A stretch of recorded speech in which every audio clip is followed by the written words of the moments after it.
Hey guys, Brian here of Gaming Center CX, and I'm here to give you a rundown of the news that we just had of Xbox One, not even 24 hours ago. So let's get started, shall we? Number one on this list is, I mentioned this in my last video, how about Xbox One needed to always be on in order to run your games, and this has been pretty much proven correct by Microsoft's site. It was posted on by Microsoft on the Xbox Wire, and it says, with Xbox One, you can game offline for up to 24 hours on your primary console, or 1 hour if you're logged onto a separate console accessing your library. Offline gaming is not possible after these prescribed times until you reestablish a connection, but you can still watch live TV and enjoy Blu-ray and DVD movies.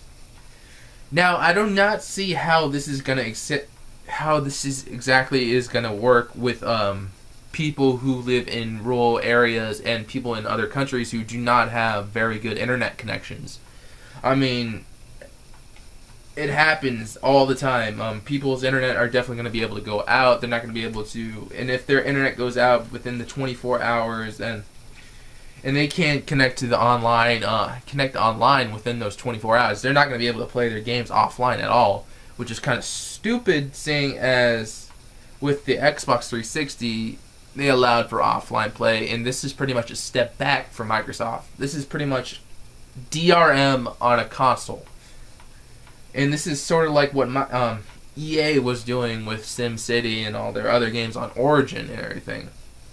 It doesn't make any sense, because you should be able to play your games offline because you physically bought the game. It's pretty much feels like we're just renting a game, spending about $50 or $60 renting a game, when you could easily just go down to like a Blockbuster or Redbox and stuff and say, hey, I can just easily rent this game for like $1 a day and be perfectly fine playing it. But that leads into my next point and says the Xbox, about the used game sales of the Xbox games. Let me get onto the Xbox website so I can easily read that for you guys, so you don't be left in the dark. Okay. The trade-in and resale of your disc-based games. This is from the Xbox news site. It's officially posted by Microsoft, and it says, today some gamers choose to sell their old disc-based games for cash and credit. We designed Xbox One so game publishers can enable you to trade in your games at participating retailers. Microsoft does not charge a platform fee to retailers, publishers, or consumers for enabling transfer of these games. One thing that really is confusing out of this is it's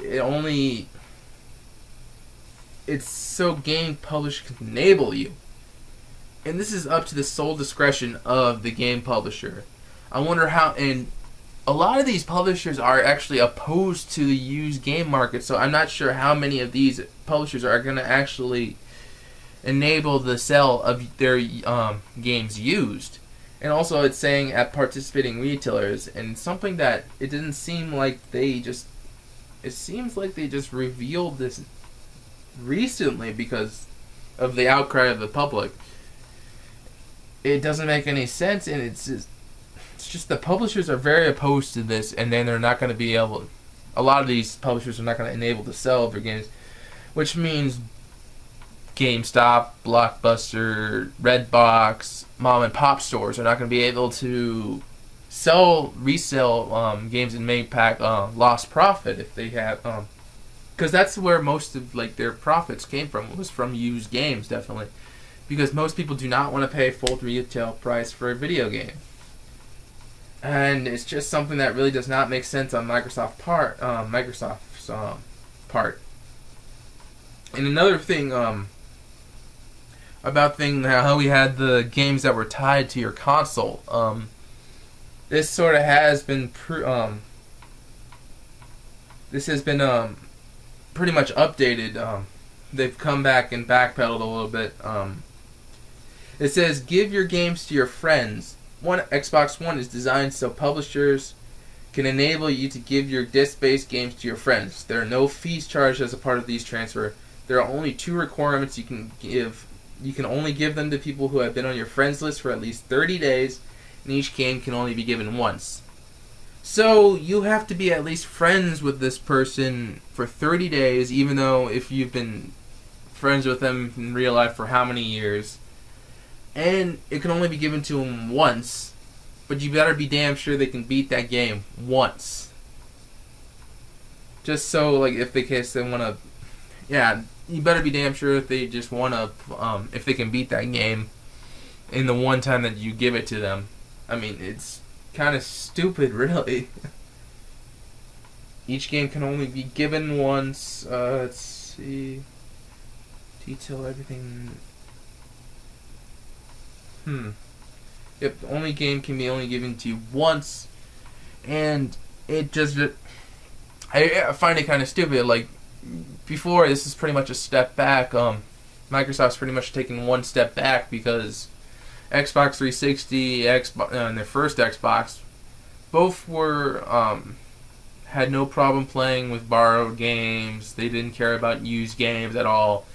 And now Microsoft thinks that they just can get rid of that market and try to get more money off users, which is understandable because they're a company, but it really doesn't make any sense to me. It's just, well, at least there's some good news out of this entire mess of a press release and news is that I stated in my last video that the Kinect was always on and you could never turn it off, and it was kind of discomforting seeing as you could only seeing as it could probably record your conference, like you talking to people, or record what you're saying besides saying Xbox on.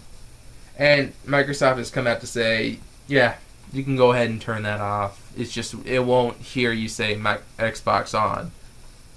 And some sole piece of news that I think is sort of okay, but it's kind of confusing, is you're allowed to share your games with up to 10 family members, as it puts it. From Microsoft, they say Xbox One will enable new forms of access for families. Up to 10 members of your family can log in and play your shared games on Xbox One, on any Xbox One. Just like today, a family member can play your copy of Forza Motorsport at a friend's house. Only now they will not see they'll see not just Forza, but all your shared games. You can always play your games, and any of your family members can be playing from your shared library at any given time. There is really some confusion in this statement right here. How exactly can the Xbox One determine who is your family members and who's been playing your games? And, like, seriously, how do you determine that that the person playing your games is a family member? Can it really distinguish between your cousins, your mom, your dad, aunt, uncle, and somebody who is your college roommate or something? In all honesty, it really doesn't make any sense. It's not going to be able to, it's not really distinguishing anything between them. And I could see this kind of being abused a little bit, but Microsoft seems to be avoiding, like, all questions and everything. I'm hoping at E3 that they actually step up their game a little bit and actually answer a lot of these questions, but they seem to have canceled their post E3 conference news roundup roundtable, which means game journalists like Kotaku, Rev3 Games, Destructoid, and all those other ones are not going to be able to have their questions answered when Microsoft pretty much skims over their stuff at the E3 conference. I'm hoping this is not going to be the case where they actually don't skim over stuff, and I'm hoping they actually bring some games, unlike the abysmal reveal that they had. And I'm hoping they actually take a look at the stuff that they're doing and realize that they're really fucking up badly. And it's terrible because this console actually has a potential of being pretty good. And it's sad to see that Microsoft is pretty much going to fail this console generation. Okay, guys, it seems my 10 minutes is coming up, so I might as well end this video. Thanks so much for watching.